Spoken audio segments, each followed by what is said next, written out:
Hi everyone, Radhe Radhe. कैसे हैं आप लोग? आई होप आप लोग बहुत अच्छे होंगे और अपने आने वाले एग्जाम की तैयारी भी बहुत अच्छे से कर रहे होंगे। तो ये वीडियो आपके लिए बहुत ज़्यादा हेल्पफुल होगी। इससे रिलेटेड मैंने ऑलरेडी एक वीडियो अपलोड कर रखी है। अगर आपने नहीं देखा तो आप चैनल पर विजिट करेंगे तो आपको यूपी ECCE एजुकेटर शिक्षा भर्ती की वैकेंसी जो है वो देखने को मिलेगी। और उसमें मैंने आपको फुल डिटेल्स में बताया है कि क्या आपकी क्वालिफिकेशन एंड सब कुछ क्या होना चाहिए। बट अगर आप को लगता है कि आप वहां नहीं दे सकते तो मैं अगेन आपको इसमें सारी चीजें क्लियर कर दूं। और मैं आपको ये भी बताऊंगी कि किन जिलों में आवेदन चल रहा है और किन जिलों में आवेदन होने वाला है, यानी कि शुरू होने वाला है। ठीक है, तो वीडियो को पूरा वॉच करिएगा, पूरा देखिएगा, आपके लिए बहुत ज्यादा हेल्पफुल होगा। वीडियो को अगर आप बीच में स्किप करके चले जाएंगे तो फिर आपके पास आधी अधूरी जानकारी जाएगी और आधी अधूरी जानकारी बहुत ज्यादा खतरनाक होती है। ठीक है, तो आप पूरी जानकारी जरूर से जरूर लीजिएगा। जैसे बात करते हैं कि जैसे मैं इस वैकेंसी के बारे में आपको बताती हूँ तो आपके मन में एक प्रश्न आता है कि सरकारी रिजल्ट पे नहीं है तो मैं इस फॉर्म को नहीं अप्लाई करूंगा या फिर ये फेक है। ऐसा कुछ भी नहीं है, ये फॉर्म जो है वो एकदम रियल है। और अगर आप फेक फेक के चक्कर में रह गए तो फिर आपके हाथ से बहुत अच्छा मौका चला जाएगा, चाहे आप फीमेल हो चाहे मेल हो, दोनों के लिए ये बात है कि अगर आपने फेक फेक खेला तो फिर आपके साथ भी फेक फेक हो जाएगा सारी चीजें। ठीक है, तो अगर आपको ये वैकेंसी के बारे में जानना है उससे पहले मैं आपको बता दूं कि अगर आपने सेवा योजना पोर्टल पे अपनी आईडी नहीं बनाई है तो आप जाके वहां पे बना लीजिए। ठीक है, ताकि जैसे ही आपका फॉर्म डेट आए, आपके डिस्ट्रिक्ट में फॉर्म फिल होना स्टार्ट हो तो आप तुरंत से तुरंत वहां अप्लाई कर सके और अपना फॉर्म फिल कर सके। ठीक है, बाकी अगर आप फिर उस दिन आईडी बनाने में लग जाएंगे और ये सारी चीजें, तो साइट इतनी ज्यादा बिजी होती है। और एक चीज की फिर लास्ट डेट भी बहुत कम दिन तक रखी गई है, यानी मेरे ख्याल से 7-8 दिन में एक डिस्ट्रिक्ट की लास्ट डेट रखी गई है और 7-8 दिनों बाद ही वो अंत हो जाएगा उसका। ठीक है, तो फिर आप रह जाएंगे।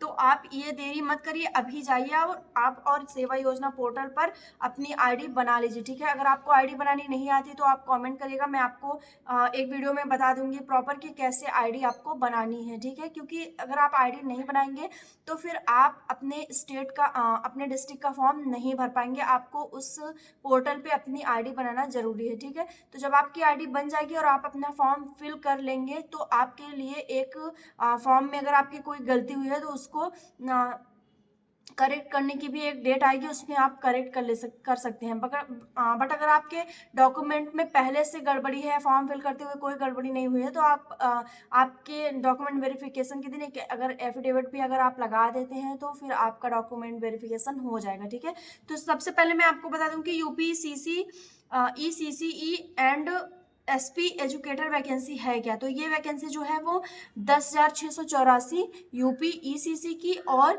यूपी SP एजुकेटर की वैकेंसी 5,083 पदों पर निकली हुई है। ठीक है, काफी ज्यादा अच्छी संख्या में वैकेंसी है। बट हाँ, एक चीज है कि इसमें भीड़ कम है, क्योंकि लोगों को लग रहा है ना कि ये वैकेंसी फेक है, इसमें कुछ नहीं होने वाला है। उनका सबसे बड़ा भ्रम है और वो लोग बहुत जल्दी डूब जाएंगे जो इस सोच में बैठे हुए हैं। बाकी जो अप्लाई कर रहे हैं उनको जो है अवसर भी आने वाला है। ठीक है, तो अब मैं बात करती हूँ कि कहाँ कहाँ पे मतलब किस तरह से ये फॉर्म है। तो सबसे पहले मैं आपको बता दूं कि ये जो है वो एक संविदा बेस है, यानी अस्थायी जॉब है। अस्थायी इन द सेंस कि आपकी जॉब यही नहीं कि केवल साल या 2 साल रहेगी, ऐसा कुछ नहीं है। संविदा अस्थायी अभी है, मे बी ये परमानेंट भी हो सकता है आगे गवर्नमेंट की कोई पॉलिसी आती है तो। बट अभी फिलहाल के लिए आपकी ये संविदा बेस्ड जॉब है जिसमें आपको जिला बेसिक शिक्षा अधिकारी के द्वारा नियुक्ति दी जाएगी। यानी कि जो बेसिक स्कूल हैं, जैसे कि प्राइमरी आपका जो स्कूल है आपके रूरल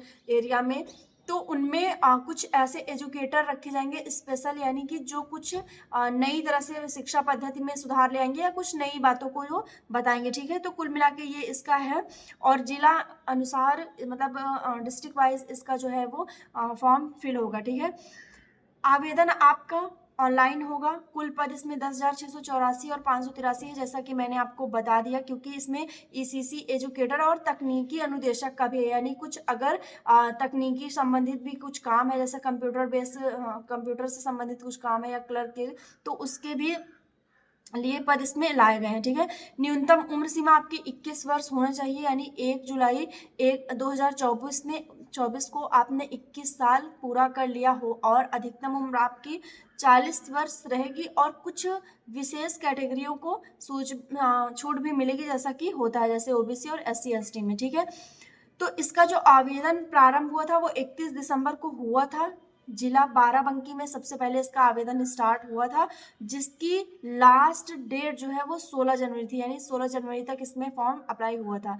ठीक है, अभी मैं आगे आपको ये भी बताऊंगी कि किन किन जिलों में अभी फॉर्म चल रहा है और किन किन जिलों में कौन सी लास्ट डेट आ चुकी है। ठीक है, तो ये इसके जो फॉर्म अप्लाई करने का जो फीस है वो 0 रुपये है, आपको 1 भी रुपये नहीं देना है इसमें, बिना किसी बिना किसी मतलब पैसे के आपका ये फॉर्म अप्लाई हो जाएगा। ठीक है, तो अब बात कर लेते हैं कि इसमें क्या क्या आपकी क्वालिफिकेशन लगने वाली है। तो अगर आपने किसी भी मान्यता प्राप्त विश्वविद्यालय से होम साइंस में 50% अंक ले आया है, यानी अगर आपने बीए में 50% अंक ले आए हैं आप, और अगर आप आरक्षित वर्गों के नियमानुसार न्यूनतम अंकों में 5 अंकों की छूट दी जाएगी, यानी कि अगर आप SC ST OBC हैं और आपका 45% है, अगर आप जनरल हैं और अगर आपने गृह विज्ञान में 50% आप ले आए हैं तो आप इसमें अप्लाई कर सकते हैं। ठीक है, अब बात कर लेते हैं कि इसमें अगर इसके अलावा आपने नर्सरी अध्यापक शिक्षा यानी NTT अथवा CT में 2 वर्षों का डिप्लोमा किया है तो भी आप इसका फॉर्म अप्लाई कर सकते हैं। ठीक है, अब लास्ट में मैं आपको बता दूं कि किन किन डिस्ट्रिक्ट में इसका फॉर्म अप्लाई हो रहा है। तो देखिए, सुल्तानपुर में और गौतम बुद्ध नगर में, बाराबंकी, सीतापुर में और देवरिया में, इन 5 जगह पे इसका एप्लीकेशन स्टार्ट हुआ था, बट बाराबंकी में इसकी लास्ट डेट हो गई है। बाराबंकी में अब डेट जा चुकी है, वहाँ पे अब नहीं होंगे। सीतापुर में 18 जनवरी को लास्ट डेट है, यानी कि कल की इसकी लास्ट डेट है। सुल्तानपुर में 17 जनवरी को लास्ट डेट है, यानी कि आज इसकी लास्ट डेट है। और देवरिया में बहुत जल्द इसकी लास्ट डेट आने वाली है, अभी उसका कुछ भी नहीं दिखाया गया है कि देवरिया में इसकी लास्ट डेट कब है। ठीक है, इसके बाद जब ये 5 डिस्ट्रिक्ट का हो जाएगा तो अगेन 5 डिस्ट्रिक्ट का फिर से पोर्टल पे खुलेगा और वहाँ डिस्ट्रिक्ट आ जाएगा कि किन किन डिस्ट्रिक्ट में फॉर्म फिल होना स्टार्ट हो गया है। ठीक है, तो आप लोग लगातार चैनल पे बने रहिएगा, सब्सक्राइब कर लीजिएगा, ताकि मैं आने वाले दिनों में किसी भी डिस्ट्रिक्ट में अगर आता है तो मैं आपको बता सकूं कि हाँ आपके डिस्ट्रिक्ट में हो रहा है या नहीं। और आप अपना डिस्ट्रिक्ट जरूर से जरूर कमेंट कर दीजिएगा कि आप किस जिले से ये वीडियो देख रहे हैं। ठीक है, अब बात करते हैं कि आपको इसमें कौन कौन सी डॉक्यूमेंट चाहिए। तो आप 10वीं की मार्कशीट, 12वीं की मार्कशीट आपकी, और आपकी ग्रेजुएशन की मार्कशीट या जो भी आपने डिग्री की है उसकी मार्कशीट।